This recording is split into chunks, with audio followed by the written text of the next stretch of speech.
Hello everyone, welcome to civil staff Himachal. और आज के लेक्चर में हम डिस्कस करेंगे इंफ्रास्ट्रक्चर बॉन्ड्स। ना बॉन्ड्स क्या होते हैं, इंफ्रास्ट्रक्चर बॉन्ड्स क्या होते हैं और किस तरह से ये इन्वेस्टर्स को बेनिफिट कर सकते हैं और हमारी सरकार को बेनिफिट कर सकते हैं, उसके बारे में हम डिटेल में जानने की कोशिश करेंगे। तो बिल्कुल स्क्रैच से स्टार्ट करेंगे। तो उनके लिए भी है जो बिल्कुल बिगिनर्स हैं, जिनको इकोनॉमी के बारे में नहीं पता है, वो भी इस लेक्चर से समझ सकते हैं कि इंफ्रास्ट्रक्चर बॉन्ड्स हमारे लिए कैसे बेनिफिशियल हो सकते हैं। Right, so let's start the session. So सबसे पहला आप देख सकते हैं कि बेसिकली ये न्यूज में क्यों है, वहां से स्टार्ट करेंगे।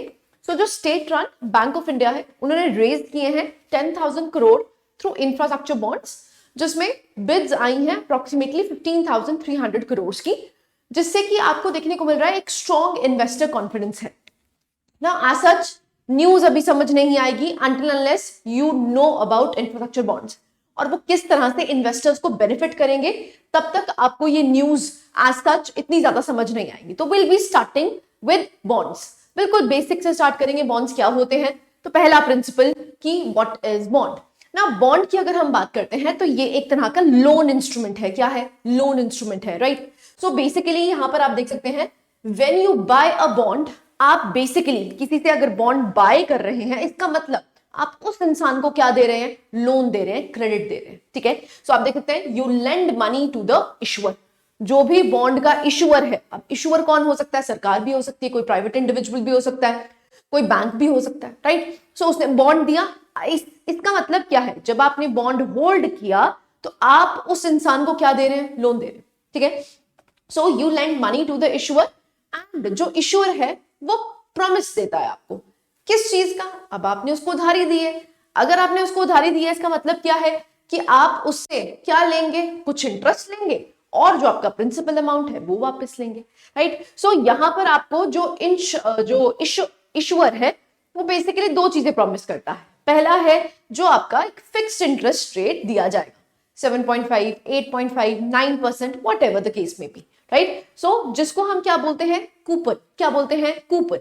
हर साल दिया जाएगा और मैच्योरिटी पे आपका जो प्रिंसिपल अमाउंट है वो पे कर दिया जाएगा। तो दो चीजें, एक इंटरेस्ट और दूसरा प्रिंसिपल अमाउंट। जो इंटरेस्ट दिया जाता है उसको हम कूपन कहते हैं। हर सालाना, साल में आपको एक फिक्स्ड इनकम आपको देखने को मिलेगी एंड जैसे ही मैच्योरिटी पूरी हो जाएगी, मान लीजिए आपने 10 साल के लिए यहां पर बॉन्ड लिया, तो 10 साल आपको क्या दिया जाएगा? That is your interest. और जो 10th ईयर है उसमें आपको आपका प्रिंसिपल अमाउंट वापस कर दिया जाएगा। ठीक है जी, so principal repayment at maturity. Maturity पे आपकी प्रिंसिपल रीपेमेंट हो जाएगी। तो एग्जांपल देख सकते हैं, मान लो you lend 1,000 rupees to a friend for 10 years. आपने अपने फ्रेंड को 1,000 रुपए दिए, कितने सालों के लिए? 10 सालों के लिए। और फ्रेंड जो आपका दोस्त है वो बेसिकली आपको 70 हर साल देता है, 70 रुपीज हर साल देता है। इसका मतलब क्या है? यहां पर इंटरेस्ट कितना हुआ? 7%। राइट, और जब आपके 10 साल पूरे हो जाएंगे उसके बाद आपका प्रिंसिपल अमाउंट वापस कर दिया, that is 1,000 rupees. Right, so this is how exactly a bond works. इसी तरह से आपका बॉन्ड वर्क करता है ना। की एलिमेंट्स क्या हो गए? सो एलिमेंट्स की अगर हम बात करते हैं तो एक कौन होगा? जो बॉन्ड देगा, जिसको हम क्या बोलते हैं? इशुअर। क्या बोलते हैं? इशुअर। फिर है face value. I am sorry. So अगर हम ईश्वर की बात करते हैं तो जो भी entity which is borrowing money, अब वो सरकार भी हो सकती है, वो एक बैंक भी हो सकता है और वो कोई प्राइवेट कॉर्पोरेशन या प्राइवेट इंडिविजुअल भी हो सकता है। फेस वैल्यू का मतलब क्या है? जो आपने अमाउंट इन्वेस्ट की है। जैसे हमने अभी एग्जांपल में क्या लिया था? 1,000 रुपए। कूपन रेट का मतलब क्या होता है? एक फिक्स्ड रिटर्न, जिसको हम क्या बोलते हैं? Fixed interest rate which is paid annually, हर साल जो दिया जाएगा। मैच्योरिटी क्या है? टाइम। कितने ड्यूरेशन का आपको बॉन्ड देखने को मिलता है? कहीं होते हैं शॉर्ट टर्म, कहीं होते हैं मीडियम टर्म, कहीं होते हैं लॉन्ग टर्म। ठीक है, एंड इन्वेस्टर, इन्वेस्टर कौन है? वो पर्सन या इंस्टीट्यूशन जो एक्चुअली में बाय कर रहा है बॉन्ड को। आई होप आपको यहां से क्लैरिटी होगी कि बॉन्ड कैसे वर्क करता है, क्योंकि अगर आपको ये चीज क्लैरिटी है ना तो आपको समझ आ जाएगा इंफ्रास्ट्रक्चर बॉन्ड्स क्या है। ठीक है, तो क्योंकि बेसिक जो कॉन्सेप्ट है वो तो बॉन्ड का है। इंफ्रास्ट्रक्चर बॉन्ड का मतलब क्या होगा? जो इंफ्रास्ट्रक्चर के लिए बॉन्ड इशू किया जा रहा है उसको हम क्या बोल देंगे? Infrastructure bond. Right, now types of bonds, जैसे आप देख सकते हैं गवर्नमेंट बॉन्ड्स। ना गवर्नमेंट बॉन्ड्स कौन होगा? ऑब्वियसली बात है, यहां पर इशुअर कौन होगा? जो सेंटर या स्टेट है, सरकार। कॉर्पोरेट बॉन्ड्स जो कंपनीज इशू करती हैं, म्युनिसिपल बॉन्ड्स जो अर्बन बॉडीज इशू करती हैं, इंफ्रास्ट्रक्चर बॉन्ड्स वो किसके लिए होगा? ऑब्वियस ही बात है, टू फंड द इंफ्रास्ट्रक्चर, ठीक है। सो बेसिकली इंफ्रास्ट्रक्चर बॉन्ड्स क्या बन जाते हैं? एक सब कैटेगरी बन जाते हैं बॉन्ड्स का ना। इंफ्रास्ट्रक्चर बॉन्ड्स क्या हुए? So infrastructure bonds these are long term, this is very very crucial, ये बहुत इंपॉर्टेंट हो जाता है क्योंकि जो इंफ्रास्ट्रक्चर है बच्चे, आपको उसके लिए क्या चाहिए? लॉन्ग टर्म, लॉन्ग ड्यूरेशन आपको पैसा चाहिए, है ना। और क्योंकि इंफ्रास्ट्रक्चर जल्दी तो बन नहीं जाता, मान लो आपकी रोड कंस्ट्रक्शन है तो ऑब्वियसली बात है it would take time, right. So that is why what is the need of the hour, आपको क्या चाहिए? आपको लॉन्ग टर्म डेट चाहिए, है ना। तो इसीलिए इनको कहा जाता है लॉन्ग टर्म डेट इंस्ट्रूमेंट्स, ठीक है। So which are issued to raise funds, so funds को इशू रेज करने के लिए ये लाया जाता है। नाउ इन्वेस्टर्स जो हैं वो अपनी मनी को लेंड करते हैं, फंड्स जो हैं वो यूज किए जाते हैं रोड्स, पावर, रेल एटसेट्रा, मतलब बेसिकली इंफ्रास्ट्रक्चर में यूटिलाइज किया जाता है। इससे इन्वेस्टर्स को क्या मिलता है? ऑब्वियसली बात है, एक फिक्स्ड रिटर्न और प्रिंसिपल, कब? मैच्योरिटी पे, ठीक है। तो infrastructure bonds convert people saving into roads, rails, power plants, ठीक है। सो मान लीजिए यहां पर हम न्यूज पढ़ के आए हैं कि बैंक जो है उसने इशू किया है, तो इसका मतलब इशूअर कौन बन गया? बैंक बन गया, है ना। सो बैंक ने क्या किया है? बॉन्ड को इशू कर दिया। अब बैंक को कौन देगा पैसा? इन्वेस्टर्स। तो ये इन्वेस्टर्स जो हैं बेसिकली ये इनकी क्या है? सेविंग्स ही तो है। सेविंग्स को उन्होंने क्या कर दिया? इन्वेस्ट कर दिया। किसमें? एक बॉन्ड में। वो बॉन्ड का पैसा कहां पर यूटिलाइज होगा? रोड्स, रेल्स या कोई भी इंफ्रास्ट्रक्चर डेवलप करने के लिए। कैसे है? लॉन्ग टर्म है, तो जनरली आपको 7 साल का ड्यूरेशन यहां पर देखने को मिलता है। सो इस पे जो इन्वेस्टर है वो 2 चीजें पाएगा, हर साल उसको क्या मिलेगा? एक फिक्स्ड रेट ऑफ इंटरेस्ट, और दूसरा क्या मिलेगा? जैसे ही मैच्योरिटी हो जाएगी तो उसको अपना प्रिंसिपल अमाउंट वापस मिल जाएगा। तो ये डेट इंस्ट्रूमेंट्स हैं। डेट इंस्ट्रूमेंट्स जो होते हैं दे आर वेरी सिक्योर, क्योंकि इन्वेस्टर्स को क्या है? एनुअली रिटर्न मिल रहा है और प्रिंसिपल अमाउंट मिल जाएगा। तो ये आपको देखने को मिलता है, यहां पर रिस्क बहुत कम हो जाता है। किसका? इन्वेस्टर का, ठीक है। और बैंक क्यों इशू कर रहा है? क्योंकि बैंक को अपने पल्ले से यहां पर पैसा देने की जरूरत नहीं, क्योंकि इंफ्रास्ट्रक्चर जो क्राइटेरिया है उसमें आपको बहुत ज्यादा पैसा चाहिए। अब बैंक्स अगर जो उनके पास सेविंग्स आ रही हैं उसमें से अगर पैसा लेंड करेगा तो बैंक का जो लोन घुमाने वाला पैसा है वो कम हो जाएगा, है ना। तो इसलिए बैंक ने भी क्या करा? बॉन्ड्स इशू कर दिए, जिससे कि इन्वेस्टर्स आपको देखने को मिल रहे हैं जो भर भर के यहां पर इन्वेस्ट करना चाहते हैं। तो बैंक का पैसा किस में जाएगा? और चीजों में। और चीजों मतलब जो यहां पर बैंक के पास पैसा एज अ सेविंग आ रहा है वो ही बैंक उसको लोन में घुमाता है। तो लोन्स किसको दिए जाते हैं? मान लो फार्मर्स को, स्मॉल फार्मर्स को, एमएसएमईज को। तो उनका पैसा खत्म हो जाएगा ना अगर बैंक अपने पास से क्या दे दे? लोन अमाउंट दे दे। किसको? इंफ्रास्ट्रक्चर को, क्योंकि इंफ्रास्ट्रक्चर जो है वो लॉन्ग ड्यूरेशन चाहता है। तो लॉन्ग टर्म के लिए बैंक का पैसा तो अड़ गया, है ना। तो इसलिए बैंक ने क्या इशू कर दिए? बॉन्ड्स। क्लैरिटी है? आई होप आपको समझ आएगा। तो इजी एग्जांपल आप यहां पर देख सकते हैं, जैसे a bank issues 10 year infrastructure bond, 10 सालों के लिए इंफ्रास्ट्रक्चर बॉन्ड उन्होंने इशू कर दिया। कूपन है 7.5, मतलब हर साल आपको 7.5% का इंटरेस्ट मिलेगा। तो बेसिकली आप मान लो आपने इन्वेस्ट किए 1 लाख रुपए, है ना, तो आपको क्या क्या मिलेगा? आपको 7,500 एवरी ईयर मिलेगा। 1 लाख कब मिलेगा? क्योंकि आपने 10 सालों के लिए इन्वेस्ट किया, तो 10 साल बाद आपको 1 लाख रुपए वापस मिल जाएगा। तो ये बैंक क्या करता है इस पैसे का? ये किस में इन्वेस्ट करेगा? इंफ्रास्ट्रक्चर में इन्वेस्ट करेगा, ठीक है। सो टू फंड हाईवे और अ मेट्रो प्रोजेक्ट। आई होप आपको यहां तक बिल्कुल क्लियर हो गया होगा कि इंफ्रास्ट्रक्चर बॉन्ड्स होते क्या। क्लैरिटी है? हाँ जी। ना आरबीआई ने कुछ रूल्स दिए हैं, तो आप देख सकते हैं मिनिमम मैच्योरिटी 7 इयर्स की रहेगी। टिपिकल टेन्योर 10 से 15 साल का आपको देखने को मिलता है। जो भी यहां पर बॉन्ड्स हैं वो issued mainly by the public sector bank, जो भी पब्लिक सेक्टर बैंक्स हैं वो जनरली इसको इशू करते हैं, क्योंकि ये क्या है? ये बेसिकली फंड कर रहे हैं long term infrastructure lending.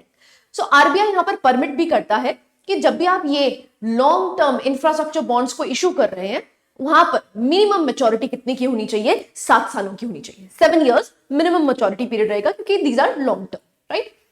Now banks क्यों इशू करते हैं? देखो सिंपल सी बात है, बैंक के लिए क्या है, अगर बैंक खुद के पैसे से इंफ्रास्ट्रक्चर में इन्वेस्ट करता है तो प्रॉब्लम कहां पर आती है? उसको इंटरेस्ट रेट तो मिलेगा, बट प्रॉब्लम कहां पर आती है? क्योंकि एक तो लॉन्ग टर्म है, तो बैंक का जो पैसा वो लोन में दूसरी चीजों के लिए घुमा सकते हैं, वो पैसे का क्रंच हो जाएगा। इसी की वजह से बैंक्स क्या करते हैं, एक तरह से बॉन्ड्स इशू करते हैं, जिससे कि उनका खुद का जो पैसा, जो उनकी सेविंग्स का पैसा है, उनकी सेविंग्स मतलब जो लोग उनके बैंक में पैसा सेव करके जा रहे हैं वही तो लोन में घुमाया जाता है, तो उसका कैश क्रंच ना हो। ठीक है, तो आप देख सकते हैं जो डिपॉजिट्स हैं वो जनरली क्या होते हैं, शॉर्ट टर्म होते हैं, तो जनरली 1 to 3 years के आपको देखने को मिलते हैं। बट प्रॉब्लम क्या है, जो इंफ्रास्ट्रक्चर है वो लॉन्ग टर्म होता है, तो यहां पर आपको एसेट लायबिलिटी मिसमैच देखने को मिलता है। तो जो इंफ्रा लोन्स हैं, because these are long term, 15 से 25 साल के आपको देखने को मिलते हैं, लेकिन जो डिपॉजिट्स यहाँ पर करवा के जाते हैं लोग, वो 1 से 3 साल के होते हैं। तो इसकी वजह से ही आपको देखने को मिलता है जो बैंक्स हैं वो इशू करते हैं इंफ्रास्ट्रक्चर बॉन्ड्स। ना रेगुलेटरी बेनिफिट क्या होता है, यहां पर जो बॉन्ड्स इशू करे जाते हैं, देखो अब जो आपके पास पैसा आ रहा है, मतलब सेविंग्स आ रही, उसमें से आपको क्या करना पड़ता है, आपको सीआरआर और एसएलआर अलग रखना पड़ता है।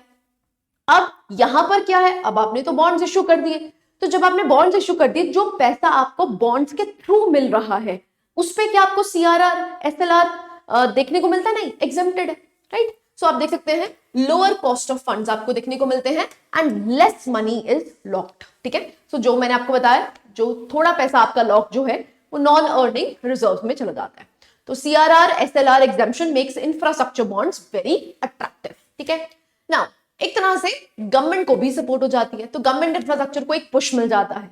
तो जो हमारी नेशनल इंफ्रास्ट्रक्चर पाइपलाइन है, जिसमें हम इंफ्रास्ट्रक्चर को बिल्ड करने की बात कर रहे हैं, तो उनके लिए भी सहूलियत हो जाती है। तो roads, highways, housing, urban development या रिन्यूएबल एनर्जी पे अगर काम करना है तो इजीली किया जाता है। तो एक तरह से जो प्रेशर है वो रिड्यूस हो जाता है, किस पे, बैंक डिपॉजिट्स पे और बजटरी रिसोर्सेज पे। तो सरकार के लिए भी बेनिफिट है, बैंक के लिए भी बेनिफिट है। ठीक है, तो इसीलिए दोनों क्या करना चाहते हैं, एक कोलैबोरेशन करना चाहते हैं, तभी बैंक्स क्या इशू करते हैं, बॉन्ड्स को इशू करते हैं, स्पेशली फॉर इंफ्रास्ट्रक्चर। तो स्पेशल कैटेगरी की बात करते हैं, कई जगह आपको ग्रीन इंफ्रा बॉन्ड्स देखने को मिलते हैं ना। जहां पर भी आपको ग्रीन इंफ्रा बॉन्ड्स देखने को मिलेंगे, दैट मींस वहां पर जो इंफ्रास्ट्रक्चर बनाया जाएगा वो कैसा होगा, ग्रीन होगा। दैट मींस यहां पर एनवायरमेंट को कोई डैमेज पहुंचाया नहीं जाएगा। जैसे मान लो अगर सोलर एनर्जी का पावर प्लांट लगाना है, इंफ्रास्ट्रक्चर का ही है पार्ट, लेकिन कैसा है, ग्रीन। ठीक है, so solar and wind energy, electric mobility के लिए या क्लाइमेट रेजिलिएंट इंफ्रास्ट्रक्चर अगर आपको बनाना है तो उसके लिए इशू करे जाते हैं ग्रीन इंफ्रा बॉन्ड्स। सो ये बेसिकली क्या किससे अलाइन करता है, इंडिया के जो क्लाइमेट कमिटमेंट्स हैं। एज वी नो हम 2070 तक क्या बनना चाहते हैं, कार्बन डाइऑक्साइड न्यूट्रल, राइट। सो इसीलिए वो न्यूट्रलिटी को अचीव करने के लिए जो ग्रीन इंफ्रा बॉन्ड्स हैं इसलिए इंपॉर्टेंट भी हो जाते हैं। Now how do infrastructure funds benefit the investors. अब इन्वेस्टर्स क्यों इन्वेस्ट करना चाहते हैं, देखो आपको इतना हाई इंटरेस्ट देखने को मिलता है इन्वेस्टर्स का, क्यों, सबसे पहला क्या है, स्टेबल रिटर्न्स, है ना। तो यहां पर जो रिस्क है वो बहुत कम हो जाता है, क्योंकि आपको सालाना क्या मिलती है, रिटर्न मिलता है, इंटरेस्ट मिलता है। ठीक है, सो इसलिए स्टेबल रिटर्न्स, एक फिक्स्ड इंटरेस्ट इनकम आपको देखने को मिलेगा। तो generally it is suitable for what, जो रिटायरीज हैं या पेंशन फंड जिनके आ रहे हैं, इंश्योरेंस कंपनीज, उनके लिए बहुत ज्यादा फायदेमंद है, क्योंकि आपको एक फिक्स रिटर्न, एक स्टेबल इनकम देखने को मिलती है ना। इन्वेस्टर कैसे बेनिफिट करते हैं, तो एक तरह से पोर्टफोलियो डाइवर्सिफिकेशन हो जाता है। आपने सुना होगा जिसको हम एसआईपीज कहते हैं, तो एसआईपी में सिप में आपको देखने को मिलता है। सो जनरली लोग क्या करते हैं, या तो इक्विटी में इन्वेस्ट करते हैं या डेट में इन्वेस्ट करते हैं, या फिर आपको देखने को मिलता है दैट इज गोल्ड में इन्वेस्ट करते हैं, राइट। सो ये जो सिप आपको देखने को मिलती है, अब इक्विटी में रिस्क है, लेकिन जब डेट इंस्ट्रूमेंट्स जैसे बॉन्ड हो गया उसमें इन्वेस्ट करते हैं तो रिस्क कम हो जाता है। तो बेसिकली पोर्टफोलियो डाइवर्सिफिकेशन आपको देखने को मिलती है, जिसकी वजह से रिस्क कम हो जाता है, लोअर रिस्क देन इक्विटीज। ठीक है, सो जनरली ये बैक करी जाती हैं या पीएसयू के द्वारा या फिर सॉवरेन एंटिटीज के द्वारा, और एक तरह से आप नेशन बिल्डिंग पार्टिसिपेशन भी कर रहे हैं, तो नेशन बिल्डिंग में भी आप पार्टिसिपेट करने की कोशिश करें ना। रिस्क क्या हो सकते हैं, अब इंटरेस्ट रेट रिस्क है, जैसे rising rates, existing bonds become less attractive. अगर राइजिंग रेट्स आपको देखने को मिलेंगे तो जो एग्जिस्टिंग बॉन्ड्स हैं उसमें लेयर कम हो जाता है। लिक्विडिटी रिस्क हो सकता है, because this have a long tenure, यहां पर आपको लॉन्ग टेन्योर देखने को मिलता है, और एक आपको थिन सेकेंडरी मार्केट है। सेकेंडरी मार्केट का मतलब क्या है, मान लो आपने एक बॉन्ड खरीद लिया है ना, अब आपको फिक्स रिटर्न मिल रहा है, अब आप वो उसको ए इंसान ने खरीदा, आप बी को बेचना चाह रहे हो, दिस इज सेकेंडरी मार्केट, जब ट्रेडिंग करी जाती है। ठीक है, तो वहां पर आपको जो सेकेंडरी मार्केट है वो बहुत थिन देखने को मिलती है। बहुत से लोग इस बॉन्ड को खरीदने में एज सच बहुत ज्यादा इंटरेस्टेड नहीं होते हैं, तो इसी की वजह से देयर आर सम इश्यूज, बहुत ज्यादा इश्यूज नहीं है बट सम इश्यूज एग्जिस्ट, ठीक है। ऐसे ही क्रेडिट रिस्क हो सकता है हायर इन प्राइवेट और लोअर रेटेड इशुअर्स, ठीक है। ऐसे ही इन्फ्लेशन रिस्क हो सकता है, जैसे कि जो फिक्स्ड रिटर्न्स हैं, मान लो आपको यहाँ पर हमने जैसे एग्जांपल लिया था, आपने 1 लाख रुपए इन्वेस्ट करे, है ना। जब आपने 1 लाख रुपए इन्वेस्ट करे, आपको कितना मिल रहे थे, 7,500 मिल रहा था। कितने रेट ऑफ इंटरेस्ट पे, 7.5% पे। मान लो इन्फ्लेशन हो गई, अब इन्फ्लेशन हो गई तो इन्फ्लेशन का मतलब क्या है, महंगाई हो गई। दैट मीन्स अब जो वैल्यू है आपके 7,500 की वो कम हो गई। तो प्रॉब्लम किस चीज की है, इन्फ्लेशन रिस्क, क्योंकि आपको क्या मिल रहा है, फिक्स रिटर्न, है ना। आपको कोई यहाँ पर फ्लक्चुएशन नहीं देखने को मिल रहा है, आपको फिक्स रिटर्न देखने को मिल रहा है। तो बेसिकली यहाँ पर एक तरह से इन्फ्लेशन रिस्क भी आप देख सकते हैं, ठीक है। Now the difference between infrastructure bonds and invites, इसमें आपको क्या फर्क देखने को मिलता है ना। अगर हम इनवाइट्स की बात करते हैं तो बेसिकली ये ट्रस्ट बेस्ड व्हीकल है, ट्रस्ट पे चल रहा है। लेकिन वहां पर इंफ्रास्ट्रक्चर बॉन्ड्स की बात करते हैं, वो डेट इंस्ट्रूमेंट्स हैं। यहां पर आपको फिक्स्ड इंटरेस्ट देखने को मिलता है। देखो यहां पर नहीं है, यहां पर मार्केट लिंक डिस्ट्रीब्यूशन है, तो रिस्क ज्यादा किसमें होगा, ऑब्वियसली बात है इनवाइट्स, ठीक है।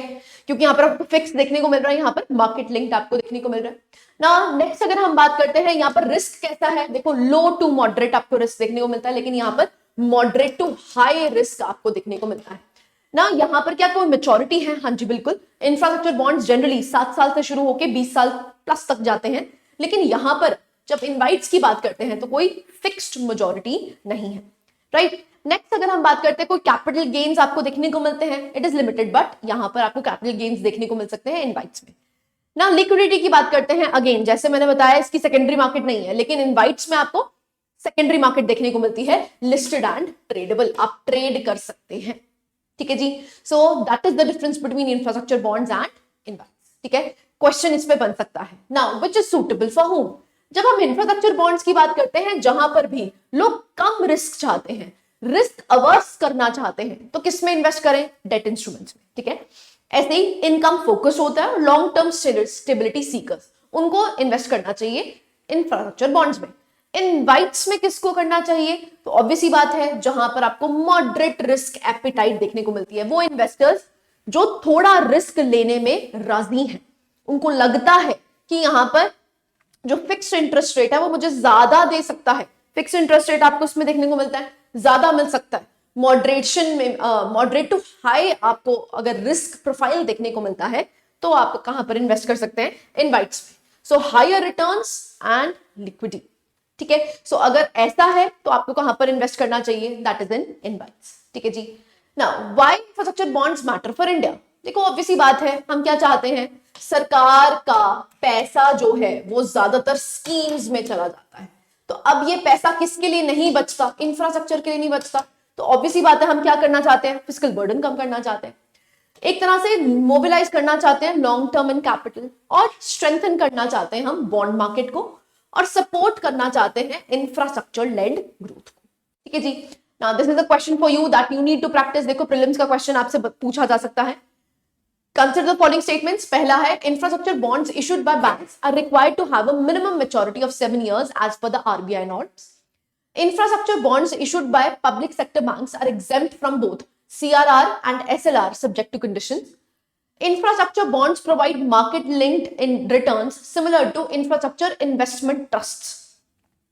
Infrastructure bonds help banks reduce asset liability mismatch arising from long-term infrastructure lending.